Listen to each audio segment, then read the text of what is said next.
and welcome to Something Witchy, a Sabrina the Teenage Witch rewatch podcast. I'm Laura Cotter. And I'm Sky Orchard. And I almost blacked out on what our intro was.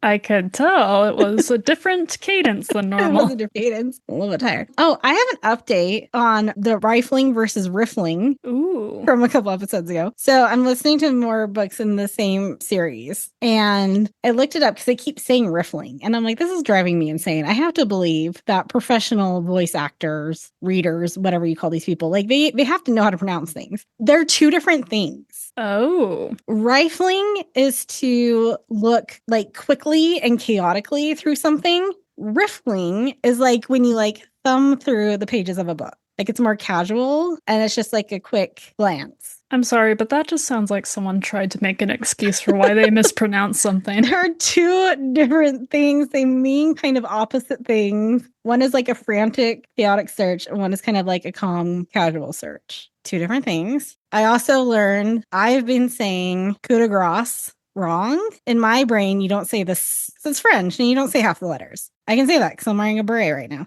I always thought it was coup de grace. Mm-hmm. These voice actors, they say it coup de grace, which annoys me. So I also looked up that pronunciation because it's like, maybe I'm wrong too about this one. It is like a coup de grace. You do this, but it's a ah instead of an ah. They just suddenly become very southern for a moment. Coup de grace. Well, I think it's kind of like, you know how some British people say taco? I think it's along those lines.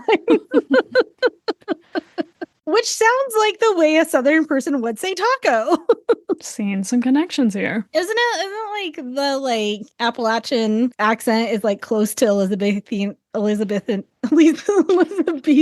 English anyway, or something like that? I don't know if I'd heard that. One of those Southern accents is like closer to how they used to pronounce Renaissance English time. They weren't always so fancy over there in the UK.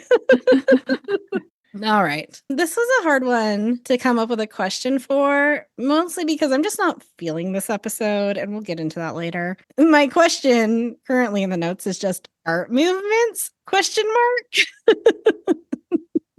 Because we learn about Cubism and we get some Picasso references and Van Gogh reference in this one. So, thoughts on art, Sky? Obviously I'm close to the arts world in many, many ways there. You are. I am. My thoughts on art, that is a tough one. So instead I'll say I'm part of an AI steering committee, which... Oh. Yeah. Okay. And we were debating acceptable use of AI because that's a hot topic, especially being with an arts organization. And one of my peers said, well, I think we have to define what art is first. And I think we all just stared and was like, No. No, we do not define what art is. No. Art is different to every person. So that just makes me laugh when I hear. What are your thoughts on art? To quote a Supreme Court justice, I can't define it, but I know it when I see it. Love it. So yeah, that was a fun moment in that AI steering committee. I about lost it. What's the direction you're steering in, if you can divulge that? There are different mindsets amongst things. I think we are at a point personal views here, where we have adopted some AI tool sets, and we, at this point in time, should not look at adopting anymore that aren't necessary. Things are available for the staff if they want to use them. They've had training on them. Some of them need to be retrained because they're not using it appropriately per our standards we wrote up there. But until there's major changes within the AI world, especially from an environmental standpoint, I do not feel comfortable advocating for the usage of more AI tool sets when we are literally killing the planet. We're in a official drought or water shortage there. To be fair, we've been in a drought for 40 years. So, same old, same old.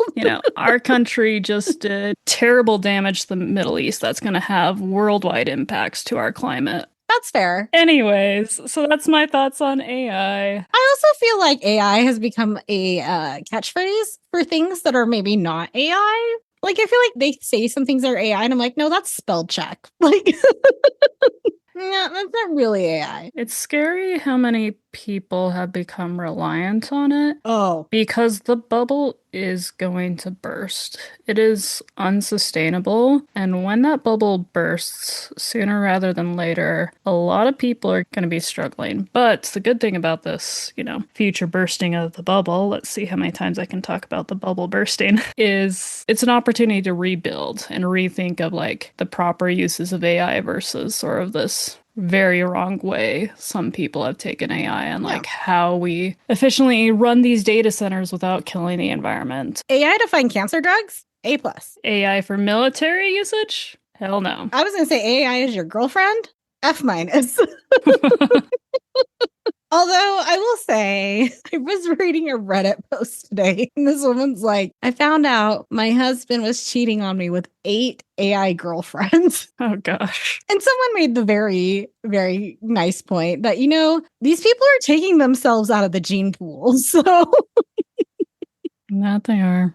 Back to art. Art! I will just say I wish Salem, instead of doing his, cubism and whatnot, I think it would have been a blast if he drew like the poorly drawn medieval cats. Like, I love that subsection of medieval art where it's like, have you ever seen a cat? We're not sure. And they have, because there were cats living at that monastery. Yeah. So I think it would have been a blast for Salem to do his take on that. Do you think they named their cats like, oh, there's Father Bartholomew? Bartholomew. Do you think they gave them like cat pun names? Like I hope so. Catlick? All cats are definitely Catholic. Well, art. I don't know a lot about art. So I worked at a museum that was heavily art focused, and I learned a lot in my time there. And our art educator was extremely patient with me, not understanding anything about art, and taught me a lot, and was very patient with me butchering art Nouveau. I can't even say it. Nouveau. Please. I want to say art Nauvoo every single time, and that's not it. And it makes me so sad because it actually is my favorite art movement, and I can't say it. Is your mind riffling through the pronunciations, you could say? Art Nouveau is my favorite time period. And I actually went down to UVU, their art museum, because they had an Alphonse Mucha exhibit that just ended 2 weekends ago. And I just literally found out about it like a week before. And it happened to fall on the night that I had scheduled for my solo self date. Because I do that every once in a while, and I take myself on dates. And so I drove all the way down to UVU, and it was amazing, but I don't have any pictures of it because it was a private collection, and they banned us from bringing in our phones, even though other people did, but I'm a rule follower, so I didn't take out my phone, but it was super cool. And then because he was such a prolific artist, you can buy Alphonse Mucha stuff. That's not super expensive. It's like $100-something, like for some of his less high quality prints. So I'm seriously considering getting one. You should. Treat yourself. Treat yourself. Right now, the fanciest thing I have framed on a wall is a signed copy of Learn to Let Go by Kesha. Kesha is going to have some Art Nouveau friends. Amazing. All right, let's get into this episode. I have delayed it as long as I could. It is Season 3, Episode 12. Whose so-called life is it anyway? TV guide description. Sabrina gives Valerie's family a wishbone wish despite warnings from the Witches' Council. And Google has underlined that because it doesn't like how that is phrased. Our streaming is Sabrina's charitable magic turns out to be anything but a good deed. I just had a quick side note because we mentioned Wishbone in the TV guide description, and it reminded me of the classic 90s show Wishbone. Can you imagine if we had a Wishbone crossover where it's just Salem and Wishbone going and running amok in some literary classic there? And Wishbone did end in 97. It was only 2 years, which is crazy. Really? 95 They did a lot of 97. episodes in those 2 years then. Yeah, a lot. Like, for such a short show, like, that influenced my life a lot. But anyways, I now wish we had an alternate reality where that actually did occur and we had a Salem and Wishbone crossover. I've been reading the new translation of the Odyssey, the first English female translation of it. Mm-hmm. And the whole time I'm reading it, I'm just thinking about the Wishbone episode. It's a good one. What's the story, Wishbone? All right. This originally aired January 8th, 1999. Linda Day returns as our director. Charlie Trisick returns as our writer. Guest stars. First up is Daniel Hagen as Mr. Burkhead from Seinfeld, The Informant, and CIS, Buffy. And he did a lot of voice acting, especially for Skylanders. Myra Turley as Mrs. Burkhead. She has some big credits, including Meet the Fockers, The Big Sick, Arrested Development, and Lady Bird. Justin John Ross as Warren from Little Giants, Recess, Hanging with Mr. Cooper, and also Buffy. Did you hear the Buffy news, by the way? Yeah, I did. I'm so sorry. Thank you. Mourning with you. Not as much as you, but... We can get reboots of shitty shows, but Buffy gets canceled because of male producer not liking it. The patriarchy. It's fine. We have Robert Lee Jacobs as Brock from Ally McBeal, Frasier, The Nanny, and Sherman Oak. Michael Albawa as the delivery guy from The Mindy Project, This Is Us, Brooklyn Nine-Nine, and Grey's Anatomy.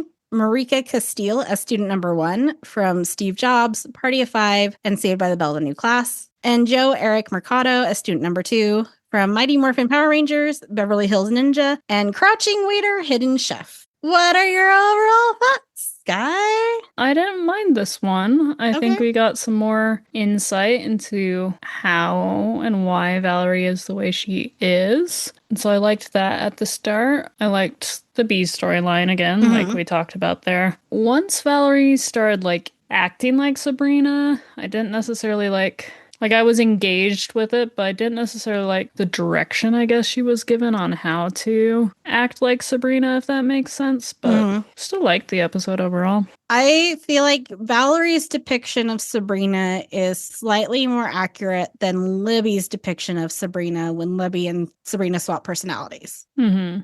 If that makes sense. Yeah. Because at least Valerie was still a little snarky as Valerie Sabrina. Libby was pure sunshine and rainbows. That's true.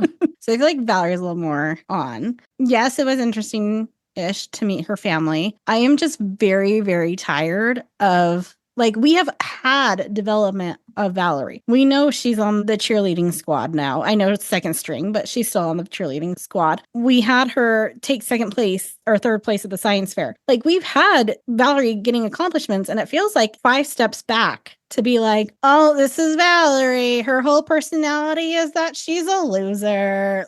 She's had growth. Let the girl have growth. Let her have some self-esteem. So I guess how would you feel if this episode had occurred pre-cheerleader pom-pom incident or pre-science fair or anything like that? Would you like it more getting to know her and then she gets her accomplishments and it doesn't diminish those accomplishments? Maybe. I feel like we're just being hit over the head with, oh, this is Valerie. She's a wet blanket. Oh, this is Valerie. She's always messing things up. I also was thinking, would I like this better if it was Jenny who became Sabrina? Rest in peace, Jenny. I know, rest in peace, Jenny. I think it would be funny to have such a strong personality like Jenny morph into Sabrina. It's funnier when Libby becomes Sabrina-like because it's not a step up necessarily. It's just a difference. Yeah. And I feel like they're portraying Sabrina as oh, this is a step up in personality.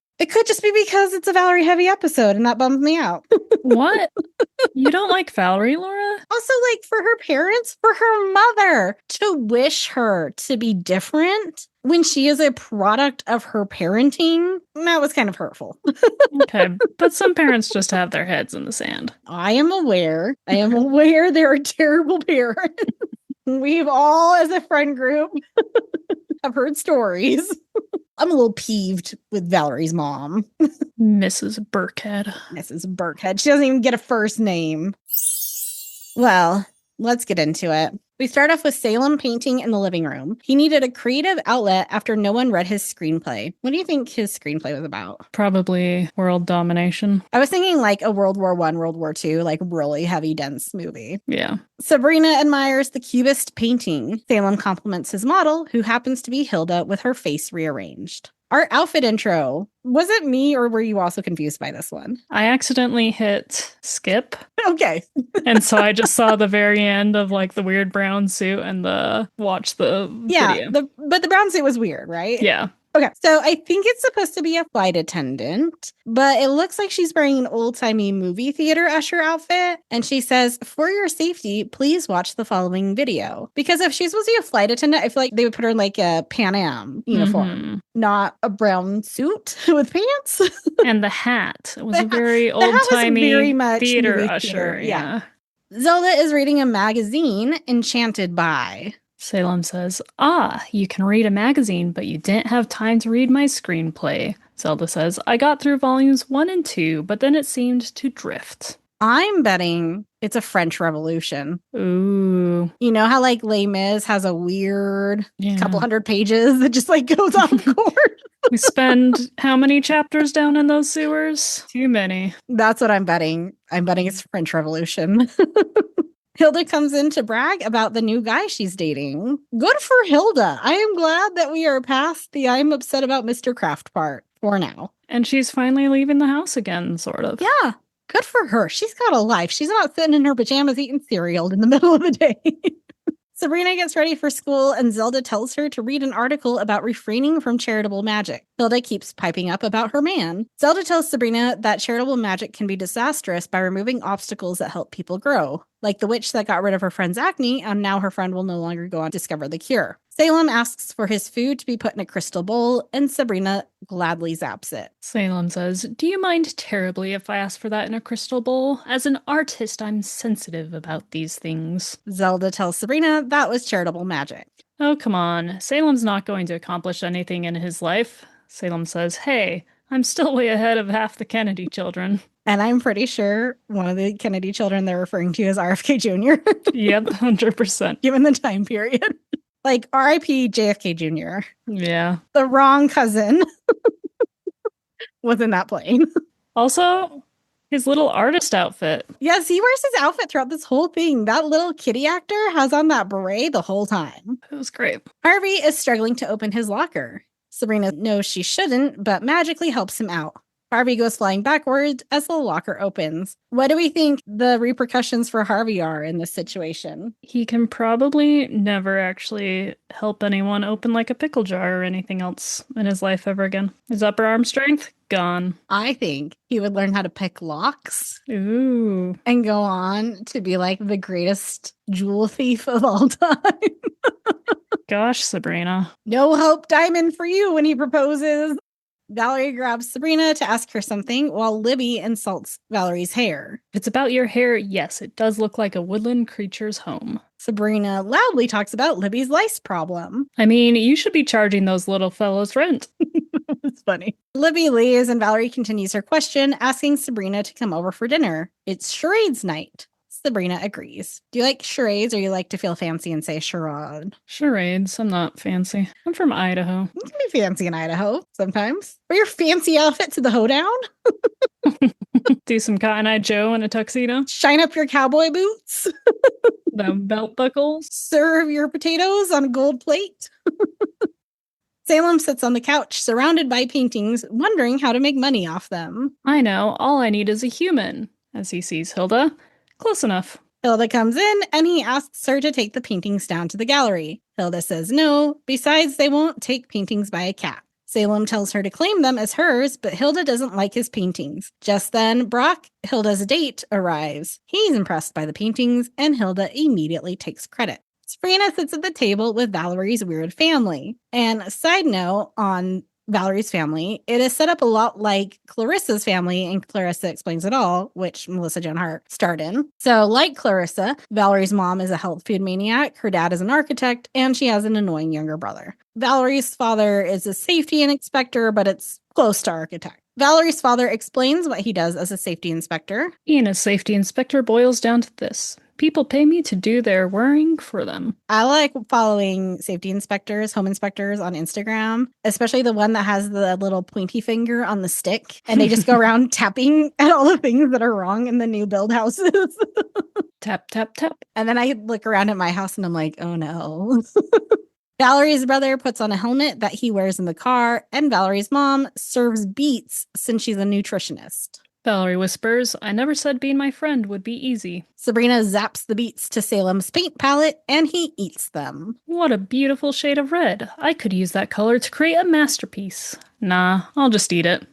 Sabrina watches awkwardly as Mrs. Burkhead watches Valerie's brother and counts how many times he chews before he's allowed to swallow. Sabrina tries to get the parents to break a wishbone and make a wish, but they're not the whimsical sort. She pushes and they agree. Well, all right then, but everyone shield your eyes. There may be bone shards, Mr. Burkhead says. Sabrina knows that it's charity, but still casts a spell that causes the winning wish to come true. Their lives are so dry, here's what we'll do. Take whatever they wish and make it come true. I know it is a classic trope of teen sitcoms for them to do the exact opposite of whatever their parental unit says. But boy, if this isn't like the 7th storyline we've gotten exactly like this in this season alone. What? You mean Sabrina doesn't listen? Do you think she would learn after the pancake addiction? She learned about pancakes. She didn't learn about charitable magic, Laura. She has to learn every iteration of following what people say. Exactly. I know it's a teenage thing. I know it's a trope for a reason, but I wish she would just they'd be like, yeah, go ahead and cast that spell. And she would screw it up somehow, like other ways of messing up the magic. Mrs. Burkhead snaps the bigger piece. Valerie serves rhubarb pie that Sabrina zaps to Salem again. He insults it, then eats it anyway. It smells terrible. Bad colors. I don't like the look of, I won't eat this. I refuse to eat.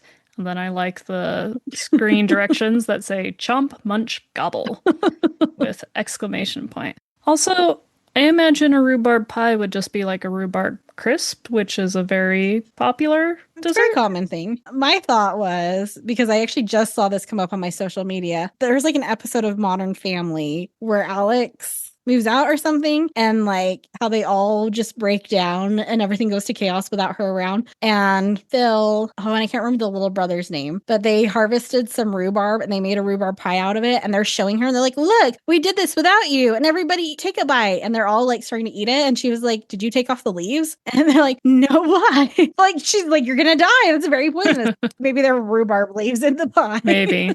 And Salem just eats so much crap that he's immune to poison. I think so. I think that cat has a liver of steel. Although we've discovered he can't process alcohol, but everything else is fair game.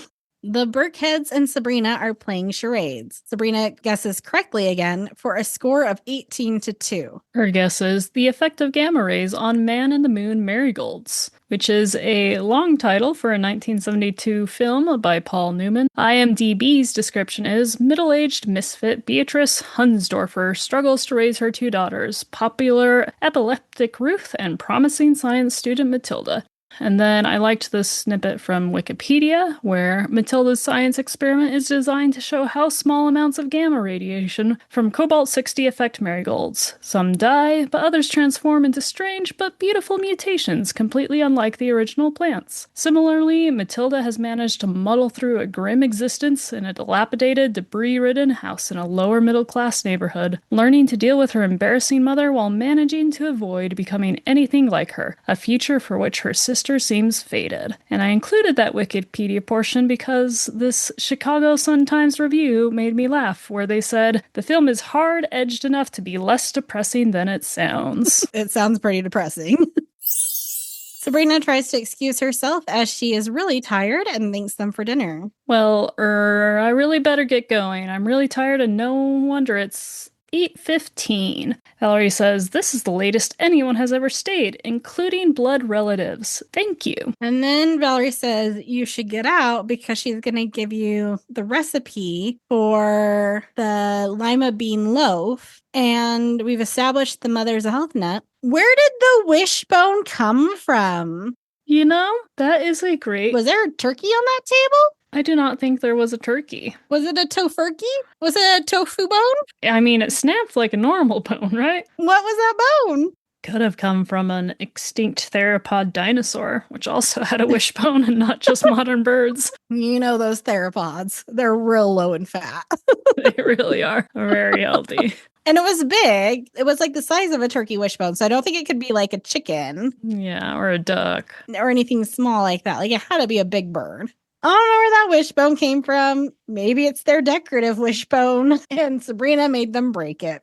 Mrs. Burkhead walks Sabrina out and tells her that she wished for Valerie to be happier like Sabrina. Now, that phrasing I don't mind. I think that is fair phrasing to be like, I recognize that my daughter is very hard on herself. She has low self-esteem. I want for her to be happier. That is good phrasing.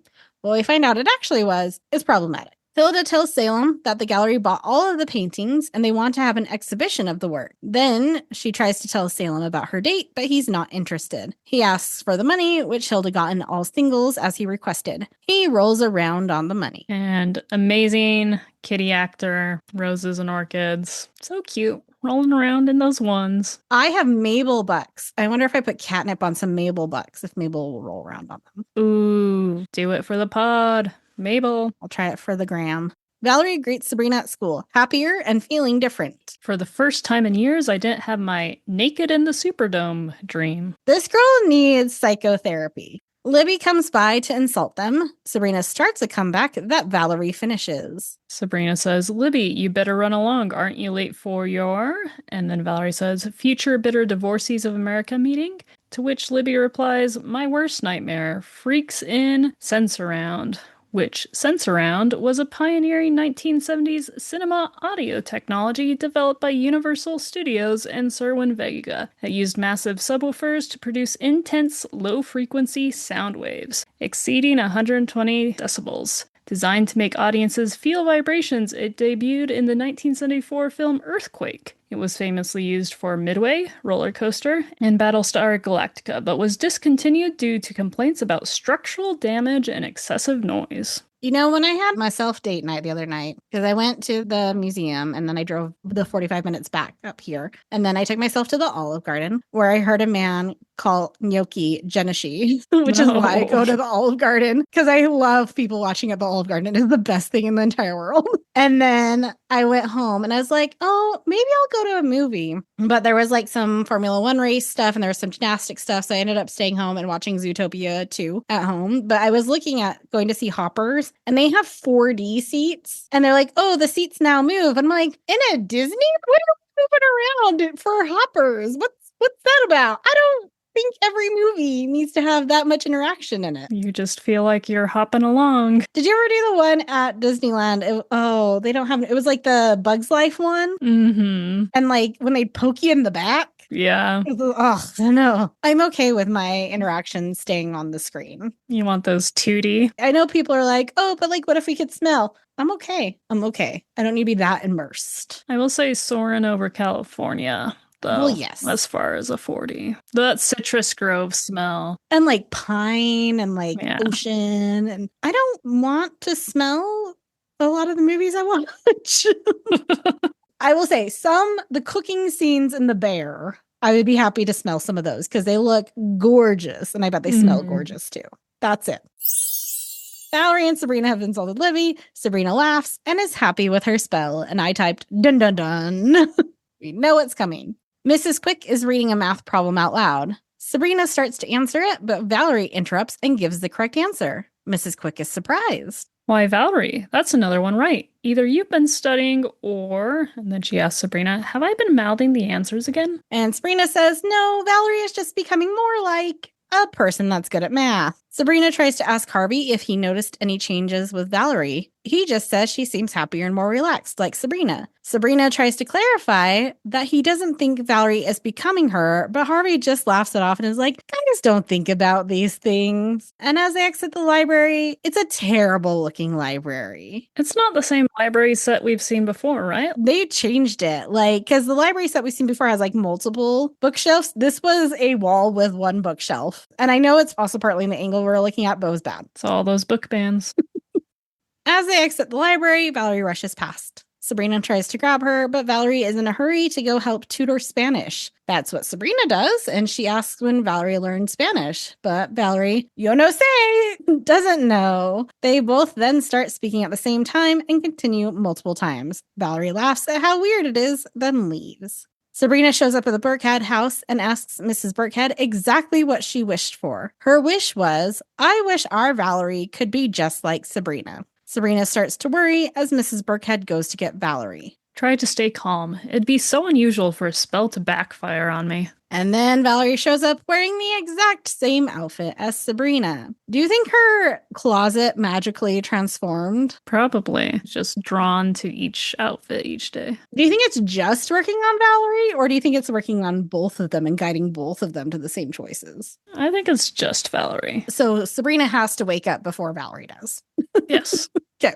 The next day at school, Valerie is wearing the same outfit as Sabrina and has a new short blonde haircut. Sabrina confronts her when Harvey comes up and kisses Valerie on the cheek, mistaking her for Sabrina. Harvey awkwardly tries to cover up, saying he's Italian, and kisses a random guy on both cheeks. Hilda tells Salem that Brock asked her out again. I'll get in touch with the people at Ripley's. She thinks he might be the one. It's a totally honest relationship, except she didn't tell him she's a witch. The gallery called and want more paintings, but Salem's style has evolved. He works with found objects and puts them in his art. Objects such as old bicycle inner tubes, seashells, and bio-waste. Cool. Where is he sourcing this stuff? Who's selling it to this cat? Sabrina is reading the magic book, looking for Wishbone spells, when Salem comes in. Once again, shout out to that kitty actor who's happily wearing that little artist hat as it climbs on the bed. But there's paint all over the one page she needs. Salem was using it to clean his brushes. I heard that Liechtenstein cleaned his with Perrier and $100 bills, and Liechtenstein was a leading figure in the pop art movement. Those are the dots people, right? Yes. Sabrina tells Salem about the wish. He tells her that pretty soon there will be 2 Sabrinas and Valerie will disappear forever. And I figured that then Sabrina would disappear because the universe would try to rectify itself and be like, can't have 2, Sabrina's out. I figure they'd just sort of glob into one, amoeba style. You eat the twin.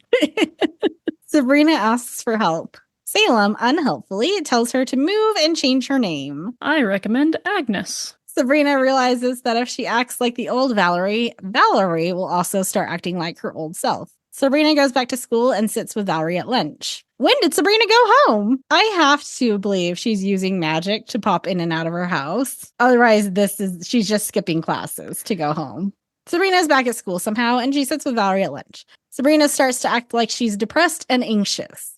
I just know I'm going to flunk next week's history test. I'm afraid the science club wants to kick me out, and I'm pretty sure I'm the most unpopular girl in school.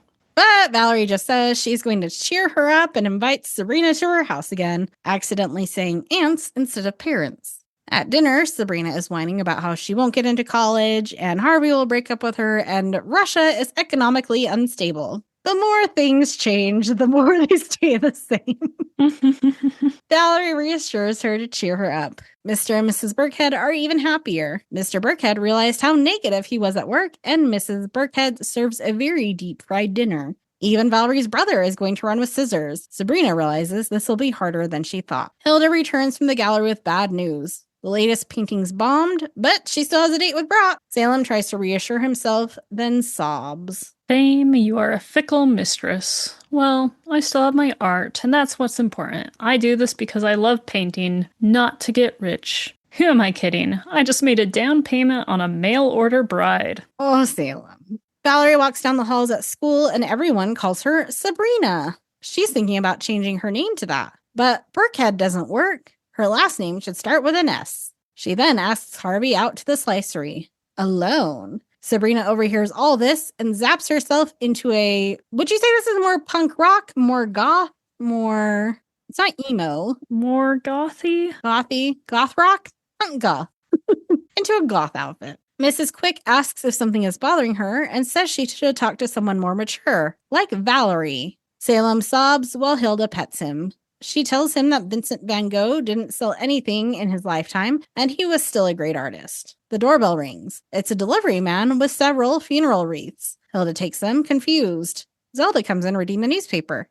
Hilda is in the obituaries. Hilda realizes that Salem must have said she died to make the paintings more valuable. Hilda is shocked. Goth Sabrina sits in a classroom, thinking that the spell can't get any worse. Valerie runs in to tell Sabrina that she has magical powers and zaps a textbook into an ice cream sundae. Then Libby walks down the hall outside the door with bat ears. Sabrina zaps the ice cream so it catches on fire and tells Valerie she doesn't have a handle on her powers. Can witches not see other witches? Or because Valerie's not a real witch, she can't see Sabrina's spellcasting? Or because Valerie just barely figured out about spellcasting, she doesn't notice or knows to look for. Also, Valerie's been a witch for like 5 minutes and is already better than Sabrina was on her first day. Yeah. All Sabrina could do was pineapples.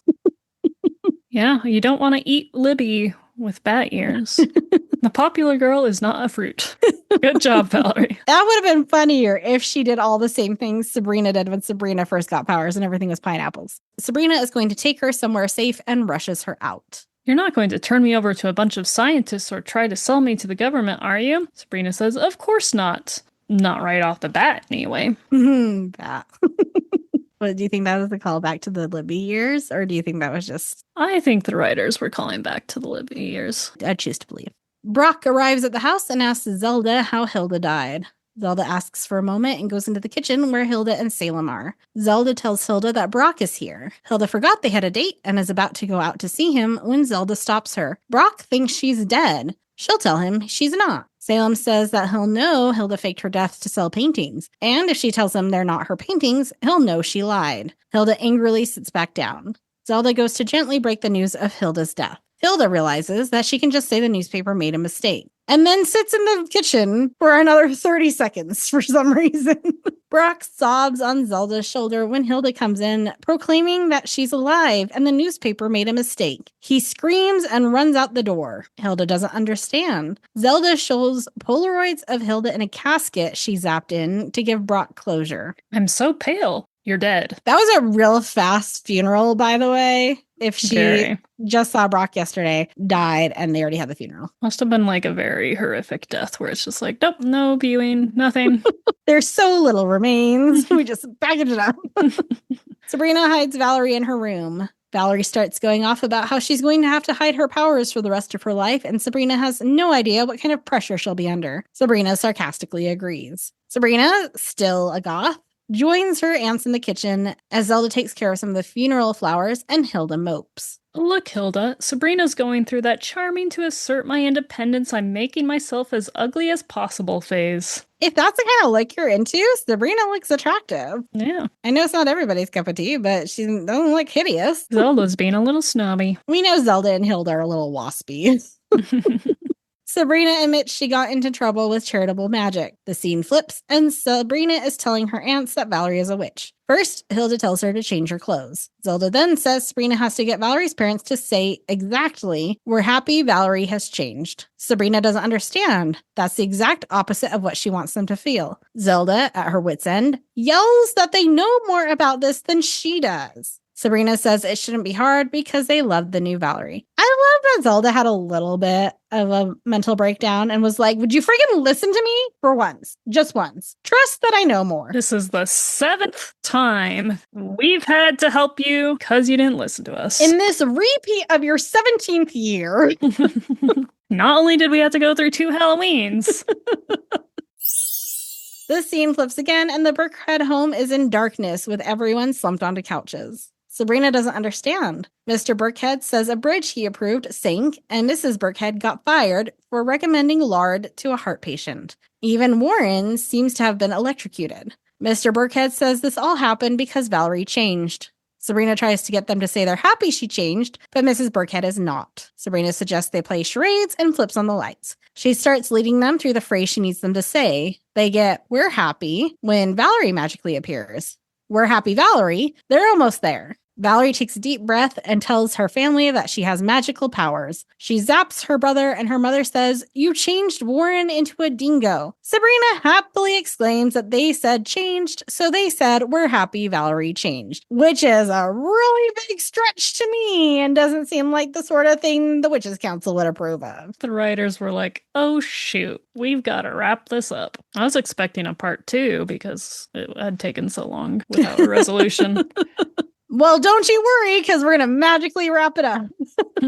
Magic tings, and Valerie goes back to normal and collapses. Warren also changes back. Mr. Burkhead wonders if he just saw what he thought he saw. Sabrina tells him he was seeing things. Of course not. It's that crackpot diet of yours. You eat enough pastrami and bear claws, you're gonna start seeing things. Haven't they been on this diet for like 2 days? Mm-hmm. Okay. Valerie comes to and asks what happened. They tell her she tried to claim she had magical powers and tried to change Warren into a dingo. She wails that she's a loser and runs off. Mrs. Burkhead rejoices that Valerie is back. I don't know if I would think I'm a loser. I would think I was having a mental breakdown if I was told that. I would want a grippy sock vacation at that point. I think we all would want a grippy sock vacation right now. I know it's sad, but sometimes I'm like, maybe I'll just get really sick and have to be in the hospital for a week. I'll get like nice drugs and people will feed me and anyway.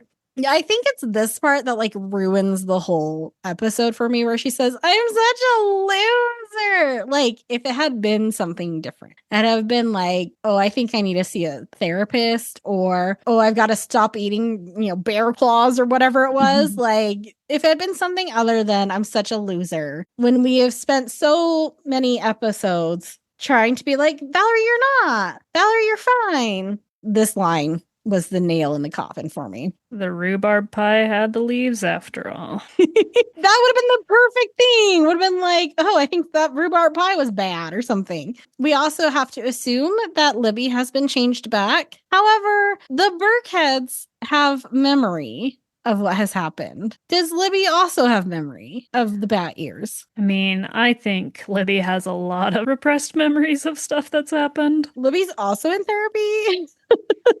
Yes. Libby cannot say any of this to a therapist because she will absolutely go on a grippy sock vacation. Imagine Libby trying to say any of that to her mother. Nope. That woman would kick her out so fast. In our end tag, Sabrina's punishment is to read and chronologically organize all of Zelda's Enchanted By magazines. There will also be a quiz on the contents. Sabrina is unimpressed by this punishment until they walk into the kitchen and see stacks of the magazines everywhere. Zelda has been a subscriber for 375 years. Sabrina whines, but Salem chimes in. He is writing, I will not kill Hilda over and over on a chalkboard. And Sabrina's outfit in the scene is like this little flower pattern turtleneck that is a little bit of a looser fit. And it's just the youngest looking outfit I think I've ever seen her in this series. Like she looked like junior high-ish almost. Mm-hmm. It was nice. It was nice to see kind of like a younger, softer, not as on trend. All her outfits are very trendy. All right, it's over with. Sky, what's your new title? Got some options. Give them to me. So, if we wanted to be tongue-in-cheek this is about a witch and many witches there, we could do an ode to Shakespeare with double, double, toil and trouble. Ha ha ha. Or we could do an invasion of the body snatcher, because Valerie's trying to swap her out. Or if we wanted to be playful and poke at another TGIF show, we could call it You Wish. No. All right. Well, what's your guess for the family secret, Sky? Spellman, Horn, Good and Bad, Whip. And Robert Ely. Oh gosh, I forgot about him. I'm choosing to ignore him. Hold, please, while my genius comes through. If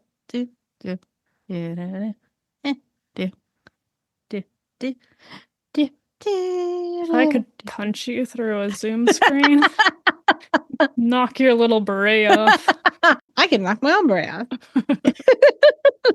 I whip my hair back and forth. Forgot about that song. I'm gonna go completely out there and say, well, no. Say it. I can't do that because Sabrina exists. I'm gonna say that they can't actually successfully date mortals, but Sabrina exists, so it doesn't work.